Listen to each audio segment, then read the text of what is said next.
দুর্বৃত্তের সঙ্গে এক সারিতে বসে বোর্ড মিটিং করেছি। এরা বালিচোর গরুচোর এগুলো তো ছিলই, তার সাথে একটা নতুন যুক্ত হলো। মুখ্যমন্ত্রী মমতা বন্দ্যোপাধ্যায়ের নিরপেক্ষতা সম্পর্কে যে কোনো রকম কোনো সংশয় নেই, তার অন্যতম উজ্জ্বল দৃষ্টান্ত হচ্ছে এই কাউন্সিলর। আবার শুনে এত পরিমাণে কাটমানি খেয়েছিল যে এলাকার মানুষের বাড়ি ঘেরাও করেছিল, বাড়ি ছেড়ে চলে গেছে। এই মিলন সর্দার তো 5 বছর আগে প্রায় 1 বছর বাড়ি ছাড়া ছিলেন, বাড়ির বাইরে পালিয়ে গিয়েছিলেন কেন? তার প্রশ্রয় এখন অশ্বনীবাবু যতই ঝেড়ে ফেলার চেষ্টা করুন না কেন, অশ্বনীবাবুর একেবারে পেয়ারের লোক তো হচ্ছে মিলন সর্দার। একটা কাউন্সিলরকে চিনবে না এরকম কোনো কথা না, চেনে অবশ্যই। কিডন্যাপের কেস তো 22-23 বছর পরে, তার আগে তুমি আবাস যোজনার বাড়ি দুর্নীতি করে এলাকাটা আছে, সেগুলো তৃণমূলের জান। এই মিলন সর্দারের নাম হয়ে গিয়েছিল 8 লাখি মিলন সর্দার।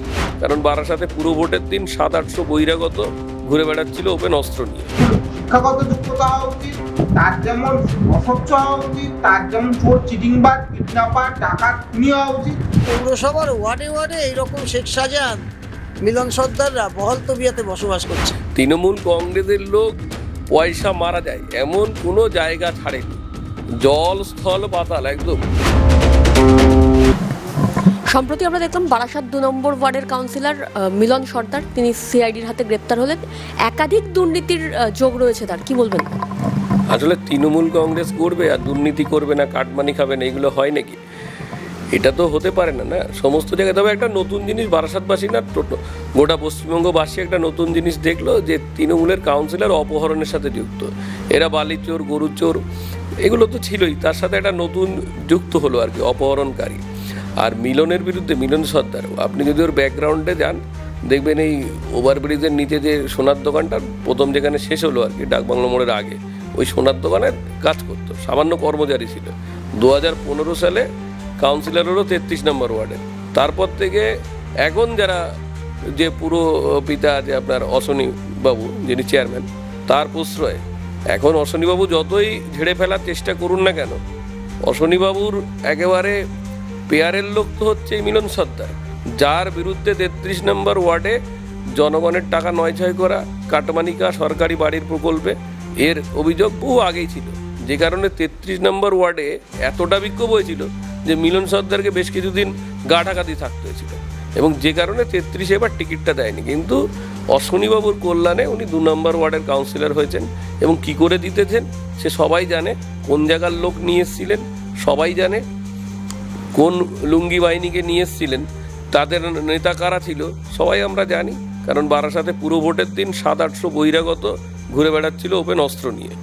তো মিলন সর্দার এই ধরনেরই লোক, এবং শুধু মিলন সর্দার না, মিলন সর্দার নয়, আরও কাউন্সিলর জড়িত, আপনারা খবর পাবেন। আর এমনিতেই তৃণমূল কংগ্রেসের কাউন্সিলরদের ব্যাকগ্রাউন্ড যদি দেখেন, কেউ সোনার দোকানে কাজ করতো, কেউ সাইনবোর্ড লিখতো, কেউ ট্যাক্সি চালাতো, এই তো ছিল এদের ব্যাকগ্রাউন্ড। ঠিক আছে, হঠাৎ করে এসে আর এদের গরম দেখেছেন, মানে যে গাড়ি আর বাইক নিয়ে মিলন ঘুরতো, মিলন মানে জনগণ দেখুক আর কি, এই বলবো। একাধিক দুর্নীতির সঙ্গে মিলন সর্দারের নাম জড়িয়ে আছে, বলা হচ্ছে জমি মাফিয়ার কাছ থেকে শুরু করে পুকুর ভরার সমস্ত কাজের সঙ্গে যুক্ত ছিলেন তিনি। এ তো বিবর্তনবাবুর মতো মানে একজন ডাক্তার কাউন্সিলর বিরুদ্ধে উঠেছে, আর মিলনের বিরুদ্ধে, মিলন তো সব কিছুতেই জড়িত। তৃণমূল কংগ্রেসের লোক পয়সা মারা যায় এমন কোনো জায়গা ছাড়েনি, জল স্থল পাতাল একদম অবধি। যেখানে টাকা সেখানেই তৃণমূলের কাউন্সিলররা ছুটে গেছে টাকা তোলার জন্য। তোলাবাজি করছে, অটো স্ট্যান্ড থেকে তোলাবাজি করছে, বাস স্ট্যান্ড থেকে তোলাবাজি করছে। তোলাবাজিটা কোথায় নেই, ব্যবসায়ীদের থেকে তোলা তুলছে, এই তো করে যাচ্ছে। বারাসাতে এমন কিছু ওয়ার্ড আছে যে ওয়ার্ডগুলোতে প্রমোটাররা এখন কাজ করতে চাইছে না। কেউ কিচ্ছু জানে না। তিতুমিরের বারাসাত, ঈশ্বরচন্দ্র বিদ্যাসাগরের বারাসাত, কালীকৃষ্ণ মিত্রের বারাসাত, প্যারীচরণ সরকারের বারাসাত, ঋষি বঙ্কিমচন্দ্র চট্টোপাধ্যায়ের বারাসাত, পীর একদিল শাহের বারাসাত।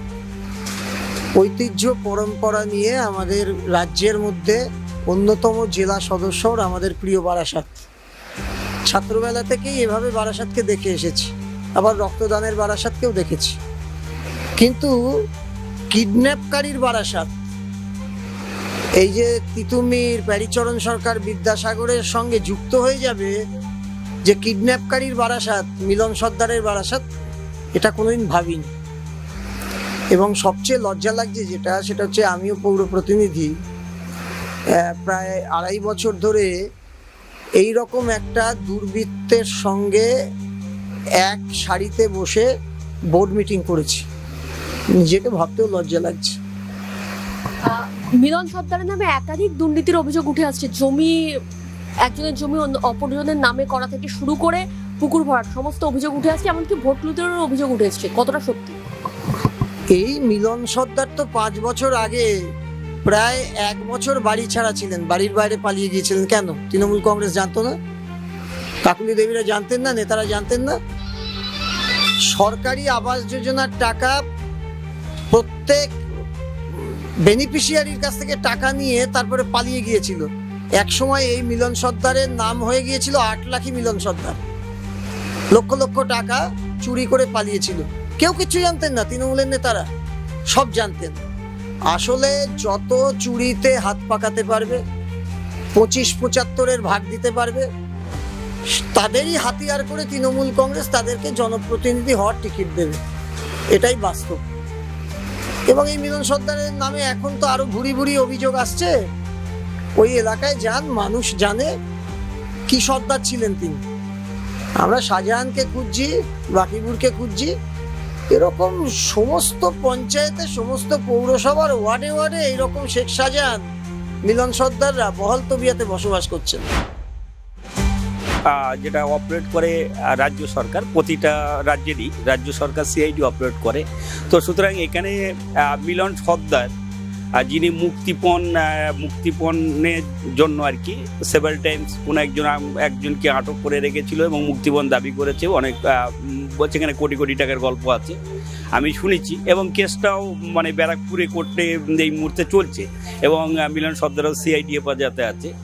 একটা জিনিস সবসময় মনে রাখতে হবে, আমাদের সরকার, পশ্চিমবঙ্গ মুখ্যমন্ত্রী মমতা বন্দ্যোপাধ্যায়ের নিরপেক্ষতা সম্পর্কে যে কোনো রকম কোনো সংশয় নেয়, তার অন্যতম উজ্জ্বল দৃষ্টান্ত হচ্ছে এই কাউন্সিলর, যে বারাসাত পৌরসভার 2 নম্বর ওয়ার্ডের কাউন্সিলর মিলন সর্দার কিন্তু তৃণমূলের একজন কাউন্সিলর, এটা ভুললে চলবে না। কিন্তু সিআইডি ভবানী ভবন থেকে কিন্তু ডাইরেক্ট ওনার বিরুদ্ধে যখন অভিযোগ আসার সঙ্গে সঙ্গে কিন্তু অ্যারেস্ট করলেন। দেখলেন না যে দলের দিকে, দেখলেন না কিন্তু কে ব্যক্তি। অর্থাৎ রাজনীতির ঊর্ধ্বেও মমতা বন্দ্যোপাধ্যায় দেখিয়ে দিল যে সবার আগে আইন, এবং সেই আইনের ঊর্ধ্বে কেউই নয়। সে মিলন সর্দারও নয় এবং স্বয়ং আমাদের চিফ মিনিস্টারও নয়, আমিও নই, আপনিও নয়, দেশের মানে কেউ নয়, মানে এবং রাজ্যেরও কেউ নয়। এটা দেখিয়ে দিলেন মমতা বন্দ্যোপাধ্যায়। এইটাই হচ্ছে পশ্চিমবঙ্গ। অর্থাৎ পৌরসভার যিনি পৌর প্রধান রয়েছেন তার সঙ্গে মিলন সর্দারের একটা গভীর সম্পর্ক ছিল বলেই জানা যাচ্ছে, এবং এমনকি কাকলি ঘোষ দস্তিদারের সঙ্গেও একটা ভালো সম্পর্ক ছিল। কিন্তু মিলন সর্দার গ্রেপ্তারের পর থেকে বারবারই বলা হচ্ছে যে তাকে কেউ চিনত না। কি বলবো? এটা আমি শুনিনি যে চিনতো না। একটা কাউন্সিলরকে চিনবে না এরকম কোনো কথা না, চেনে অবশ্যই। আর কাকলি ঘোষ দস্তিদার সঙ্গে সঙ্গেই এই খবর পাওয়ার পরে যখন সিআইডি ধরলো, সিআইডি অ্যারেস্ট করার পরপরই কিন্তু মিলন সর্দারকে দল থেকে বহিষ্কার করে দিল। এইটাই তৃণমূলের স্বচ্ছতা, এইটাই তৃণমূল দল। এবং মানে এটা নিরপেক্ষতার ক্ষেত্রে তৃণমূল যে কোনো পক্ষপাতিত্ব করে না, সেটা কাকলি ঘোষ দস্তিদার বারাসাতের সাংসদ উনি প্রমাণ করে দিয়েছেন। দেখুন, এই মিলন সর্দার তো একটা রথ, তৃণমূলের রথ, একটা রাজনৈতিক নেতা। সবার আগে আমি পরিষ্কার পরিচ্ছন্নতার ভাবমূর্তি, তার শিক্ষাগত যোগ্যতা। মিলন সর্দারের কোনো শিক্ষাগত যোগ্যতা নেই, কোনোদিন রাজনীতি করেছে বলে আমরা কোনোদিন দেখিনি। মিলন সর্দার রাজনীতি করেছে 2015 সালে হঠাৎ দেখলাম ওই সিটটা রিজার্ভেশন সিট ছিল, তখন 2 নম্বর ওয়ার্ডের কাউন্সিলর ছিল না, পাশে 33 নম্বর ওয়ার্ডের কাউন্সিলর ছিল। সেইখানে তোমার রিজার্ভেশন হয়ে যাওয়াতে ও দাঁড়িয়ে এবার ছাপ্পা ভোট দিয়ে যেভাবে যেতে হয় সেভাবে জিতত। এবং তারপরে ওর নামে কিন্তু ভুরি ভুরি অভিযোগ এসেছিল 33 নম্বর ওয়ার্ড। আবাস যোজনা এত পরিমাণে কাটমানি খেয়েছিল যে এলাকার মানুষ ওর বাড়ি ঘেরাও করেছিল, বাড়ি ছেড়ে চলে গেছে। সেই ঘটনাও করেছিল, পুকুর ভরাট করেছিল। এইসব অভিযোগে মানুষ যখন ওর বিরুদ্ধে বিরক্ত হয়, 33 নম্বর ওয়ার্ডের মানুষ বিদ্রোহ প্রকাশ করেছিল, বাড়ি ছেড়ে পালিয়ে যাচ্ছিল এই সম্পদটা। তারপরে 2 নম্বর ওয়ার্ডে, মানে পাশের যে ওয়ার্ডটা 2 নম্বর ওয়ার্ড, এই ওয়ার্ডে এবার রিজার্ভ ছিল, এসসি রিজার্ভ সিট ছিল ওটা। প্রথমে সেখানে অন্য একজনকে তৃণমূল প্রার্থী করেছিল। তৃণমূলের প্রথম যে তালিকাটা বেরিয়েছিল, প্রায় কতটা মনে নেই, মানে বিকেলের দিকে তালিকাটা বেরিয়েছিল, পরের দিন আবার সকালে একটা তালিকা। প্রথম তালিকায় মিলন কিন্তু প্রার্থী ছিল না, দ্বিতীয় তালিকায় দেখলাম মিলন প্রার্থী হয়ে গেল ওই ভদ্রলোককে।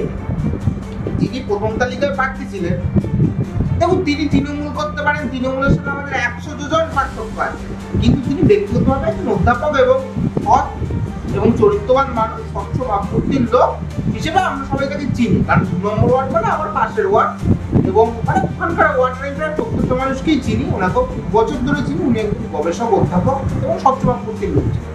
তাকে সরিয়ে কেন এইরকম একটা লোক, যার নামে আবাস যোজনা কেলেঙ্কারি তখন ছিল, তার নামে পুকুর ভরাটের অভিযোগ ছিল, আজকে তৃণমূলের নেতারা বলছে আমরা জানতাম।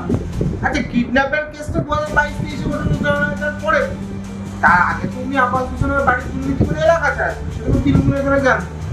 পুকুর ভরাট করে এলাকা ছাড়া ছিল, সেটা তো তৃণমূলের নেতারা জানতো। তারপরে কেন, কি কারণে প্রথম তালিকায় নাম না থাকার পরে দ্বিতীয় তালিকায় তার নামটা ঢুকে গেল, কিসের বিনিময়ে ঢুকলো? এটা আমার থেকে আরো ভালো বলেছেন তৃণমূলের যিনি প্রাক্তন চেয়ারম্যান ছিলেন, সেই সুনীল বাবুই বলেছেন যে টাকার পরিবর্তে এইসব টিকিট লেনদেন হয়েছে। এখন ওনারা ভালো জানেন ওনাদের দলের অভ্যন্তরীণ বিষয়গুলো, তারা আমার জানার কথা না। তো এই হলো পরিস্থিতি।